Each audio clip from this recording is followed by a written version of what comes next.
Hello high ഏറ്റവും എളുപ്പം കൂൺ കൃഷി ചെയ്യാൻ പറ്റുന്ന ഒരു മെത്തേഡാണ് പെല്ലറ്റ് ഉപയോഗിച്ചത്. ഏകദേശം 1 കിലോ പെല്ലറ്റ് PP കവർ ഏകദേശം തിളച്ച വെള്ളം 1.5 ലിറ്റർ അതിലോട്ട് ഒഴിക്കുക. അതിൻ്റെ ചൂടാറാനായി ഒരു ദിവസം മാറ്റി വയ്ക്കുക. പിന്നീട് 150 ഗ്രാം വിത്ത് ഓരോ കവറിൽ എന്ന വിധത്തിൽ ഇട്ട് കൊടുക്കുക. അത് വശങ്ങളിലോട്ട് മൊത്തം ഒന്ന് ആക്കി കൊടുത്തതിന് ശേഷം അത് നല്ല രീതിയിൽ അടച്ചു വയ്ക്കുക. എന്നിട്ട് ഇരുട്ടുള്ള റൂമിൽ ഏകദേശം ഒരു 15 ദിവസത്തോളം ഇത് സൂക്ഷിക്കണം. ഇത് എപ്പോൾ ചെയ്യുമ്പോഴും നല്ല വൃത്തിയുള്ള പ്രതലത്തിൽ മാത്രമേ ഇതൊക്കെ വയ്ക്കുക. ഡെറ്റോൾ ഉപയോഗിച്ച് അണുനശീലനം വരുത്തിയിരിക്കണം. എന്നിട്ടാണ് ആ വൃത്തിയുള്ള സ്ഥലത്തായിട്ടാണ് നമ്മളിതിൻ്റെ കൂൺ കൃഷി ആരംഭിക്കാൻ. ഇതേ കണക്ക് വശങ്ങളിൽ ഒന്ന് ഞെക്കി ഒന്ന് കുലുക്കി കൊടുത്താൽ വിത്ത് നല്ല രീതിയിൽ താഴോട്ട് വരും. ഇങ്ങനെ വിത്ത് വശങ്ങളിൽ ഫുള്ളായിട്ട് ആക്കിയതിന് ശേഷം റബ്ബർ ബാൻഡ് ഉപയോഗിച്ചോ അല്ലെങ്കിൽ ടേപ്പ് ഉപയോഗിച്ചോ നല്ല രീതിയിൽ ഇതൊന്ന് സീൽ ചെയ്ത് കൊടുക്കണം.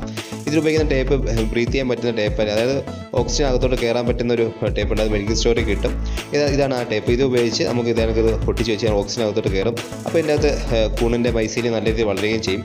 15 ദിവസം നല്ല ഇരുട്ടുള്ള റൂമിൽ ഇതിനൊക്കെ വെച്ചതിന് ശേഷം പിന്നീട് നമ്മൾ നോക്കുമ്പോഴത്തേക്ക് ഇതിനൊക്കെ നല്ല രീതിയിൽ അത് തന്നെ മൈസീല വളർന്നിരിക്കും.